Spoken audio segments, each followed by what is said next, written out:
Hello student, स्वागत है आपका सृष्टि यूपी बोर्ड टॉपर्स के ऑनलाइन प्लेटफॉर्म पर।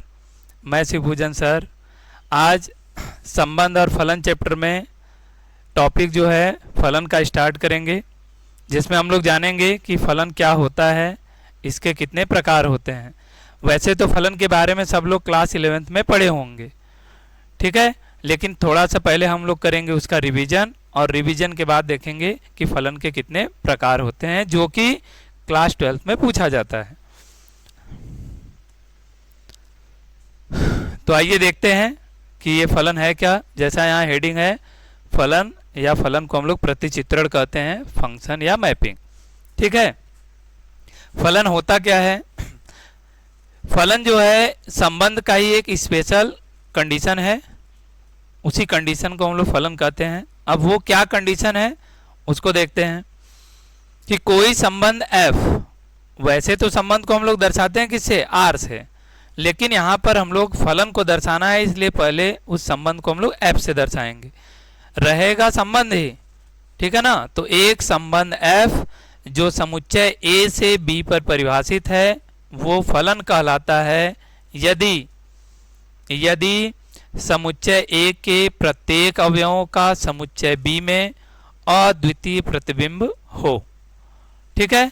तो ऐसे संबंध को हम लोग फलन कहेंगे। देखिए जैसे यहाँ दिया हुआ है कि संबंध F जो A से B पर है फलन कहलाता है यदि समुच्चय A के प्रत्येक अवयवों का समुच्चय B में अद्वितीय प्रतिबिंब हो, ठीक है ना।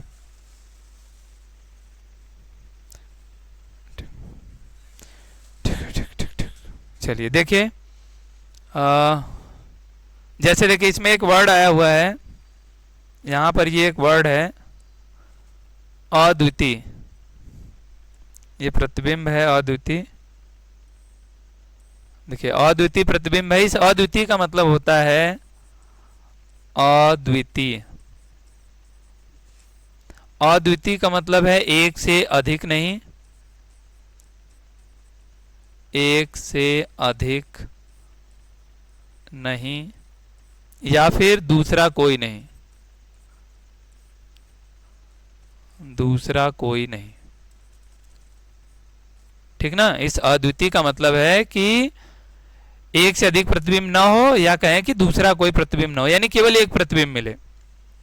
तो समुच्चय एक के प्रत्येक अवयवों का दूसरे वाले समुच्चय यानी बी में एक एक प्रतिबिंब हो, तो वो फलन क्या कहलाएगा, वो संबंध क्या कहलाएगा? फलन कहलाएगा, ठीक है। जैसे कुछ एग्जांपल देखते हैं।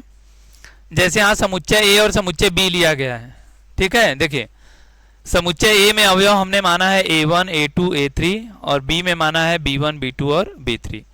अब जैसे फलन को प्रतिचित्रण भी कहते हैं, देखिए यहाँ प्रतिचित्रित किया गया है ना, ये प्रतिबिंब के रूप में दर्शा रहा है। पहले समुच्चय का अवयव दूसरे समुच्चय के जिस अवयव से तीर के निशान द्वारा दर्शाया गया होगा वो उसका प्रतिबिंब कहलाएगा। तो यहाँ a1 का प्रतिबिंब कौन है? b1, a2 का प्रतिबिंब b2, a3 का प्रतिबिंब b3। अब जैसा देखिए यहाँ परिभाषा में लिखा गया है कि f जो संबंध है वो a से b पर परिभाषित है और वो फलन कहलाता है यदि समुच्चय a के प्रत्येक अवयवों का समुच्चय b में अद्वितीय प्रतिबिंब हो। तो देखिए a का एक अवयव a1 लिया गया है, तो इसका प्रतिबिंब कौन मिल रहा है? b1। ऐसा नहीं कि a1 का प्रतिबिंब कोई और भी है, केवल एक प्रतिबिंब है b1। ऐसे a2 का एक प्रतिबिंब b2 है और a3 का एक प्रतिबिंब b3 है।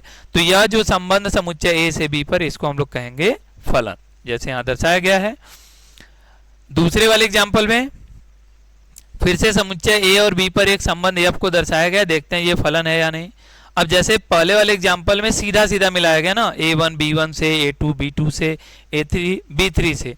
तो अब ऐसा नहीं कि हर बार सीधा सीधा या सामने सामने ही मिलाएंगे तभी वो फलन कहलाएगा। देखिए a1 को अगर b3 से और a2 को b1 से और a3 को b2 से, यानी अगल बगल भी अगर ऐसे मिलाते हैं तो हमें इससे कोई मतलब नहीं सामने मिल रहा है कि अगल बगल। हमें मतलब ये है कि पहले समुच्चय में जो अवयव है उसका दूसरे समुच्चय में कितना प्रतिबिंब मिल रहा है।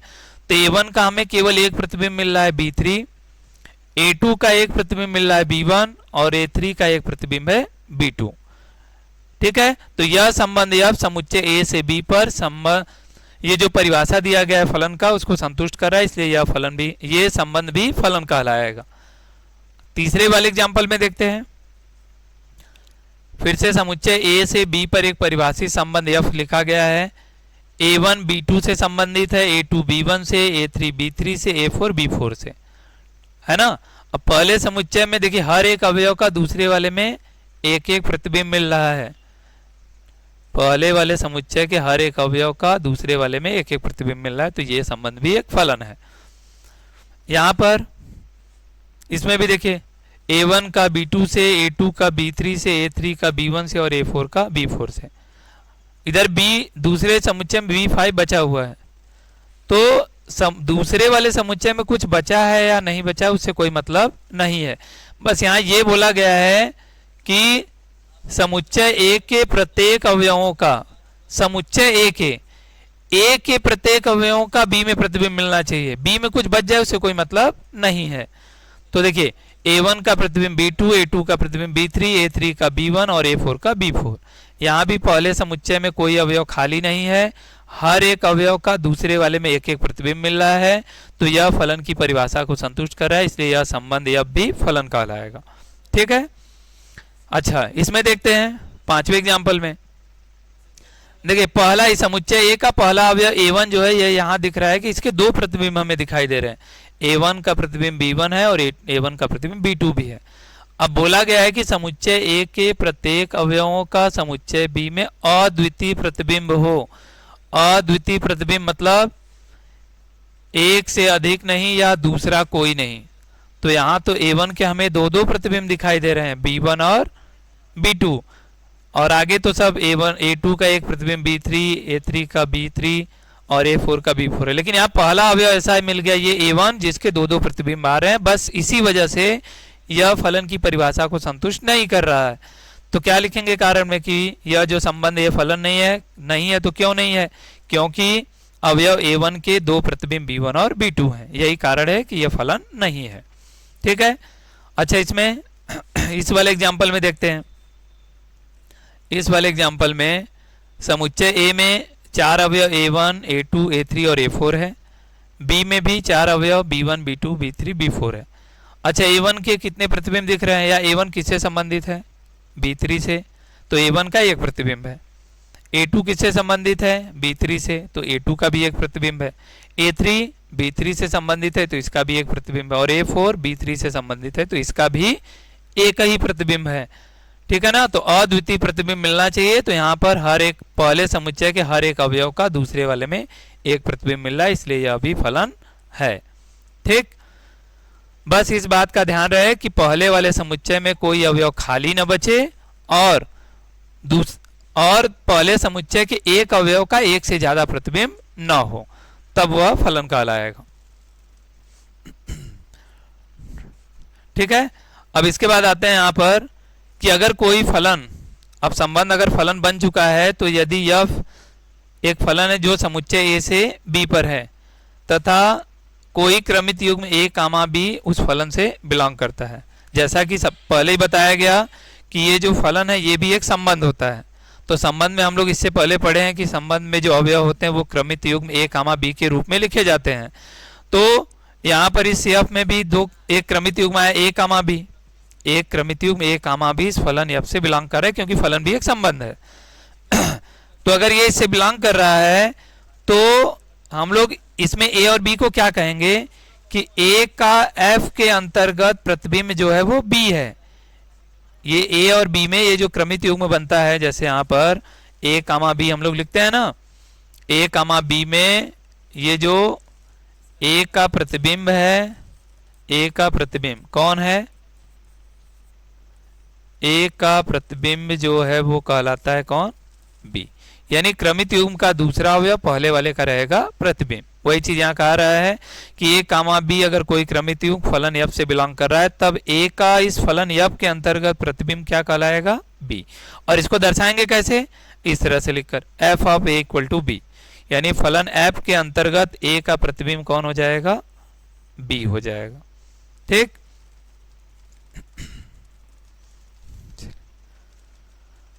देखिए इसके बाद देखिए यहाँ पर ये अगला है कि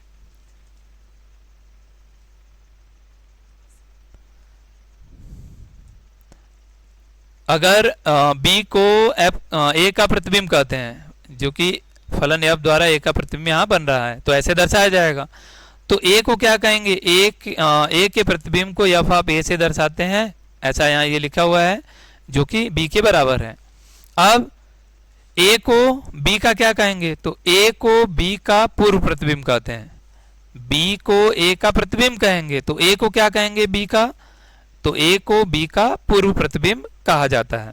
ठीक है, चलिए इसके बाद जैसे संबंध में हम लोग पढ़े होंगे कि संबंध के भी प्रांत, परिसर और सहप्रांत होते हैं, वैसे यहाँ पर फलन भी क्या है, एक स्पेशल प्रकार का संबंध है, तो इसका भी प्रांत, परिसर और सहप्रांत होगा। तो इसके बारे में देखते हैं क्या है ये। तो फलन एफ जो समुच्चय ए से बी पर है, इसका प्रांत, परिसर और सहप्रांत। देखिए प्रांत किसको कहा जाता है, प्रांत यहां पर किसको कहेंगे, अगर कोई फलन एफ ए से बी पर परिभाषित है तो इसका प्रांत जो है समुच्चय ए को कहते हैं। यानी एफ अगर समुच्चय ए से बी पर है, कोई फलन अगर समुच्चय ए से बी पर परिभाषित है, तो इस समुच्चय का ये जो पहला, इस फलन, यह फलन जिस समुच्चय पर परिभाषित है, ये पहला जो समुच्चय है ए को क्या कहेंगे, ए को फलन एफ का प्रांत कहते हैं। ठीक है ना। अगर कोई फलन समुच्चय ए से बी पर परिभाषित है तो पहला वाला जो समुच्चय होगा वो उस फलन का प्रांत कहलाएगा, डोमेन कहलाएगा। और इसे दर्शाएंगे कैसे, domain of F, DOM bracket में एफ लिखेंगे और इसको पढ़ेंगे डोमेन ऑफ एफ से दर्शाते हैं। ठीक है, अब ये होता क्या है, डोमेन ऑफ एफ का मतलब है ए से बना समुच्चय। अब ये ए है क्या, कोई क्रमित युग्म ए कामा बी जो फलन से बिलोंग कर रहा होगा, उस क्रमित युग्म के पहले अवयवों से बना समुच्चय उस फलन का क्या कहलाता है, डोमेन कहलाता है। ठीक है, तो इसको इस तरह से दर्शाएंगे कि domain of f equal to एक समुच्चय है जो ए से बना हुआ है, लेकिन ये ए इस प्रकार है जो ए कामा बी से बिलोंग करता होगा, और ये ए कामा बी कहाँ है, फलन एफ में है। ठीक है, इसके बाद आते हैं, चलिए अगला क्या है, देखिए अगला है परिसर, रेंज। प्रांत के बाद आता है परिसर, जिसको हम लोग रेंज कहते हैं। रेंज क्या होता है कि यदि कोई फलन f जो समुच्चय a से b पर परिभाषित है, उस फलन का जो परिसर होगा वो उस फलन के द्वारा बने हुए सभी प्रतिबिंबों का समुच्चय होता है। ठीक है, यानी किसी फलन द्वारा जितने भी प्रतिबिंब बनेंगे, या ऐसा कहें कि फलन f में जितने क्रमित युग्म a कामा b आएंगे, उस क्रमित युग्म का दूसरा अवयव पहले वाले का प्रतिबिंब कहलाता है। तो क्रमित युग्म के दूसरे अवयवों से बना समुच्चय उस फलन का क्या हो जाएगा, रेंज हो जाएगा या परिसर हो जाएगा। ठीक है, तो यहाँ देखिए लिखा है b ऐसा है कि a comma b belongs to b, यानी यह जो b है वो इसी क्रमित युग्म में से लिया गया है जो फलन f से बिलोंग करता है। ठीक है ना। हाँ, कभी कभी किसी किसी बुक में देखेंगे तो परिसर को परास भी लिखा रहता है, तो परिसर या परास दोनों का मतलब एक ही होता है, यानी प्रतिबिंबों से बना समुच्चय। अब आते हैं सहप्रांत पर। यह सहप्रांत क्या होता है, किसी फलन का सहप्रांत। यदि कोई फलन f समुच्चय a से b में है तो समुच्चय b को फलन f का सहप्रांत कहते हैं और इसे कोडोमेन ऑफ f से दर्शाते हैं। ठीक है, यानी codomain of f equal to b। यानी अगर सहप्रांत पूछेगा, अगर सहप्रांत पूछेगा तो सीधे सीधे हम लोग को क्या कर देना है, कुछ सोचना नहीं है, देखना है फलन अगर एक समुच्चय से दूसरे समुच्चय पर परिभाषित है तो ये जो दूसरा समुच्चय होगा, यही इस दूसरे समुच्चय को ही हम लोग क्या कह देंगे, इस दूसरे समुच्चय को इस फलन का कह देंगे कोडोमेन, दूसरा समुच्चय। ठीक है, ए से बी पर है तो अभी आगे हम लोग पढ़ेंगे कभी ऐसा होगा कि फलन समुच्चय ए से ए पर ही परिभाषित रहेगा, यानी दोनों समुच्चय एक ही होंगे। तो हमेशा ध्यान रखेंगे दूसरे वाले समुच्चय को उस फलन का कहा जाएगा कोडोमेन। ठीक है, यहाँ ये दर्शाया गया है। अब बात करते हैं यहाँ पर रेंज ऑफ एफ, जैसा अभी ये रेंज लिखा गया, देखिए रेंज में लिखा है कि ए के प्रतिबिंब जितने भी बनेंगे प्रतिबिंबों से बना समुच्चय, और ये प्रतिबिंब के स्थान पर क्या है, बी, और बी किससे बिलोंग करता है, समुच्चय बी से। ठीक है, बी बिलोंग करता है किससे, समुच्चय बी से, और कोडोमेन भी समुच्चय बी से ही बना हुआ है या समुच्चय बी ही है। तो जो रेंज होता है एफ का वो कोडोमेन का क्या कहलाता है, सबसेट। यानी रेंज में जितने भी अवयव आएंगे वो सभी अवयव समुच्चय बी में मौजूद होंगे। ठीक है, चलिए अगला। अब बात करते हैं यहां पर फलनों के प्रकार पर। फलन के प्रकार जो हम लोग क्लास 12 में पढ़ेंगे। देखिए यहां से जो फलन के प्रकार का टॉपिक शुरू होता है ये है क्लास 12 का टॉपिक। ठीक है ना। फलन के प्रकार में पहला प्रकार है एक एकी फलन, वन वन फंक्शन। अब ये होता क्या है एक एकी फलन, माना कि ए और बी कोई दो अरिक्त समुच्चय है, ए और बी कोई दो अरिक्त समुच्चय है ना। तो फलन f जो समुच्चय ए से बी पर परिभाषित है वह एकाकी फलन कहलाता है यदि समुच्चय ए के प्रत्येक अवयवों का समुच्चय बी में अलग अलग एक एक प्रतिबिंब प्राप्त हो। ठीक है, अभी जैसे फलन की परिभाषा में देखा गया कि समुच्चय ए के कई अवयवों का दूसरे समुच्चय में एक ही प्रतिबिंब मिल जा रहा था, लेकिन यहां पर एक ही बोल रहा है वन वन, मतलब हर एक अवयव का दूसरे समुच्चय में अलग अलग एक एक प्रतिबिंब मिलना चाहिए, तब जाकर वो कहलाएगा एकाकी फलन। तो देखते हैं यहां पर, जैसे पहला एग्जांपल ये फिर से प्रतिचित्रण द्वारा दर्शाया गया है। समुच्चय ए और बी जिस पर एक फलन है एफ। इस बार देखिए यहां पर ये फलन है क्योंकि हम लोग फलन के प्रकार को पढ़ रहे हैं। तो पहले समुच्चय में a1 का प्रतिबिंब b1 है, a2 का प्रतिबिंब b2 है और a3 का प्रतिबिंब b3 है। यानी पहले समुच्चय में हर एक अवयव का अलग अलग प्रतिबिंब मिल रहा है, अलग अलग, तो ये कहलाएगा एकाकी फलन। ठीक, दूसरे वाले में समुच्चय ए से बी पर ये जो फलन परिभाषित है, यहां भी क्या है, a1 का प्रतिबिंब b2, a2 का प्रतिबिंब b1 और a3 का प्रतिबिंब b3 है। तो यह भी क्या है, एकाकी फलन है। ठीक है, क्यों है, क्योंकि पहले समुच्चय के हर एक अवयव का दूसरे वाले में अलग अलग एक एक प्रतिबिंब मिल रहा है। तो अच्छा कोई कहेगा कि सर यहाँ तो b4 बच गया, यहाँ b4 इसमें भी बचा हुआ है।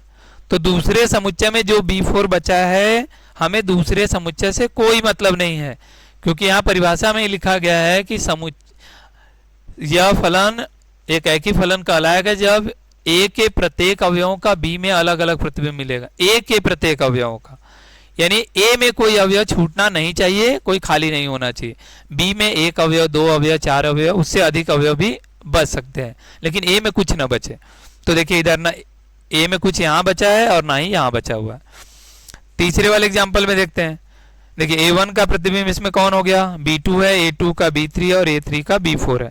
यहाँ भी पहले समुच्चय के हर एक अवयव का दूसरे समुच्चय में अलग अलग एक एक प्रतिबिंब मिल रहा है, इसलिए यह फलन भी क्या है, एकाकी फलन है। देखिए यहाँ b1 भी बचा है। अब फिर से वही बात होगा कि b1 सर तो बचा हुआ है, तो b1 बचा है समुच्चय b में और हमें मतलब है समुच्चय a से, तो a में कोई अवयव नहीं बचा है, हर एक अवयव का अलग अलग प्रतिबिंब मिल रहा है, इसलिए यह एकाकी फलन है। फिर यहाँ पर इस एग्जाम्पल में देखिए a में फिर तीन अवयव a1, a2 और a3 है, इधर b में b1, b2, b3, b4 है। हाँ, अब एक चीज का ध्यान देंगे, देखिए यहाँ a1 का प्रतिबिंब b1 और a2 का प्रतिबिंब क्या हो गया, b1। यानी यहाँ पर दिख रहा है इस वाले एग्जाम्पल में कि a1 का प्रतिबिंब f के अंतर्गत क्या मिल रहा है, b1 मिल रहा है, और a2 का प्रतिबिंब भी f के अंतर्गत क्या आ रहा है, b1 आ रहा है। तो कह सकते हैं कि इन दोनों के प्रतिबिंब आपस में क्या हैं, बराबर हैं। इन दोनों के प्रतिबिंब आपस में क्या हैं, बराबर हैं। अब अगर ये प्रतिबिंब बराबर हैं तो एकाकी फलन की परिभाषा को संतुष्ट नहीं कर रहे हैं, क्योंकि यहाँ दो अवयवों का एक ही प्रतिबिंब आ जा रहा है। ठीक ना, तो यह जो है फलन यह एकाकी फलन नहीं है। क्यों नहीं है, कारण देंगे कि f ऑफ a1 जो है वो f of a1 equal to f of A2 equal to B1, यानी A1 और A2 दोनों का इस एफ के अंतर्गत प्रतिबिंब कौन है? B1 है, यानी दो अवयवों का एक प्रतिबिंब है, इसलिए यह फलन एकाएकी नहीं है। ठीक है, चलिए अब देखते हैं ये बात कि ये तो प्रतिचित्रित करके यहाँ पर तीर आरेख द्वारा बनाकर दिखा दिया गया, चलिए आसानी समझ में आ गया। लेकिन एग्जाम में क्वेश्चन ऐसे नहीं पूछेगा, एग्जाम में ऐसे चित्र नहीं बनाकर देगा कि चित्र है, चलिए तीर मिला हुआ है, चेक कर लीजिए और बता दीजिए फलन है या नहीं है, ऐसा कुछ नहीं रहेगा। यहाँ पर हमें फलन fx का मान दिया रहेगा और उसको समझना रहेगा कि कैसे हम लोग दर्शाएंगे कि एकाएकी है या नहीं है। तो इसके लिए देखिए यहाँ से अलग से ऐसा नियम रहेगा कि फलन f अगर समुच्चय a से b पर परिभाषित है, ये एकाएकी फलन होगा यदि क्या करेंगे इसके लिए, तो पहले वाले समुच्चय A में यानी कि फलन के डोमेन में से दो अवयव मानेंगे x1 और x2, और इस तरह से मानेंगे कि इनके लिए मान लेंगे कि इनके जो प्रतिबिंब है वो आपस में बराबर है। अगर इन दोनों के प्रतिबिंब को बराबर मान लेंगे तो यहाँ से हमें एक समीकरण बनेगा x1 और x2 में, और उस समीकरण को हल करके हम लोग दिखाएंगे कि ये जो अवयव हम लोग x1 और x2 समुच्चय A से ले रहे हैं ये दोनों अलग अलग नहीं बल्कि एक ही अवयव है। तो इससे ये सिद्ध हो जाएगा कि ये दोनों अवयव एक ही है और इनका प्रतिबिंब भी एक ही आ रहा है। तो एकाएकी फलन की परिभाषा को संतुष्ट कर देगा कि एक अवयव का एक प्रतिबिंब। अब जैसा ये नियम लिखा हुआ है इसको देखिए, जैसे ये एग्जांपल दे यहां से समझते हैं। जैसे ये एग्जांपल यहां पर था, देखिए अब ये ऐसा बात लिखा गया, समझ में आ रही कि सर क्या है कैसे है। तो देखिए यहां पर ये जैसे लिखा हुआ A1 का प्रतिबिंब कौन था? A1 का प्रतिबिंब B1 था, A2 का प्रतिबिंब B1 था।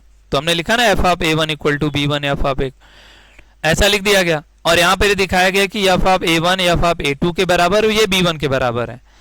अच्छा यहाँ से अगर ऐसा लिखा जाए f of A1 equal to f of A2, ठीक है, ये दोनों प्रतिबिंब क्या है? बराबर है। देखिए इस वाले एग्जाम्पल के बारे में बात की जा रही है कि ये एकाएकी फलन नहीं है क्योंकि यहाँ पहले समुच्चय के दो अवयवों का एक ही प्रतिबिंब आया हुआ था। अब अगर ऐसा कर दिया गया f of A1 equal to f of A2 तो ये दर्शा रहा है कि दो अवयवों का एक ही प्रतिबिंब है। अब मान लीजिए कोई ऐसा नियम हो जाए या किसी भी तरीके से इसको हम लोग सॉल्व करके ये दर्शा पाए कि ये जो A1 और A2 क्या है आपस में बराबर है। अगर किसी तरीके से A1 और A2 को अगर बराबर दिखा दिया गया तो अब ये दोनों अवयव अगर एक ही हैं तो ये जो समुच्चय बना है ये गड़बड़ हो जाएगा। गड़बड़ क्या होगा कि एक ही समुच्चय के अंदर एक ही अवयव को दो दो बार नहीं लिखा जाता, ठीक है ना। देखिए A1 A2 बराबर है, इसका मतलब ये दोनों एक ही अवयव को दर्शा रहे हैं। तो ये समुच्चय तो फिर से अब ऐसा बनना चाहिए, ये समुच्चय कुछ ऐसा होना चाहिए A1 A2 के बराबर है या A2 A1 के बराबर है, तो A1 और A2 में से किसी को हटाना पड़ेगा क्योंकि दोनों एक ही अवयव हैं। तो चलिए हम A1 लिख देते हैं और यहाँ से A3 लिख देते हैं, A2 को हटा देते हैं। क्यों? क्योंकि A2 भी A1 ही है। दूसरे वाले समुच्चय में B1 B2 और B3 है। अब A1 किससे संबंधित था? B1 से, जहां ये दिखाया गया था, और A2 तो इसमें से खत्म हो गया क्योंकि ये दोनों एक ही अवयव थे। और B3 किससे संबंधित था? B2 से। अब ये क्या दिख रहा है कि समुच्चय A से B पर परिभाषित ये जो फलन है इसमें दो अवयव, एक अवयव A1 का प्रतिबिंब B1, A2 का प्रतिबिंब A3 का प्रतिबिंब B2 मिल रहा है। यानी पहले समुच्चय के हर एक अवयव का दूसरे में अलग अलग प्रतिबिंब आ रहा है। तो ये वाला समुच्चय भी तो एकाएकी हो गया ना।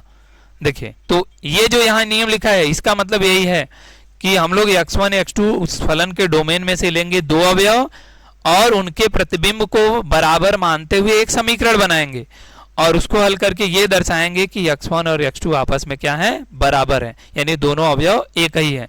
अगर दोनों अवयव एक ही हैं तो इसका मतलब उनका प्रतिबिंब भी एक ही है, तब यह फलन जो है ये एकाएकी फलन हो जाएगा। ठीक है, तो उम्मीद है आपको ये परिभाषा और नियम समझ में आया होगा। अब एकाएकी फलन पर कुछ एग्जाम्पल हम लोग अगले वीडियो में देखेंगे।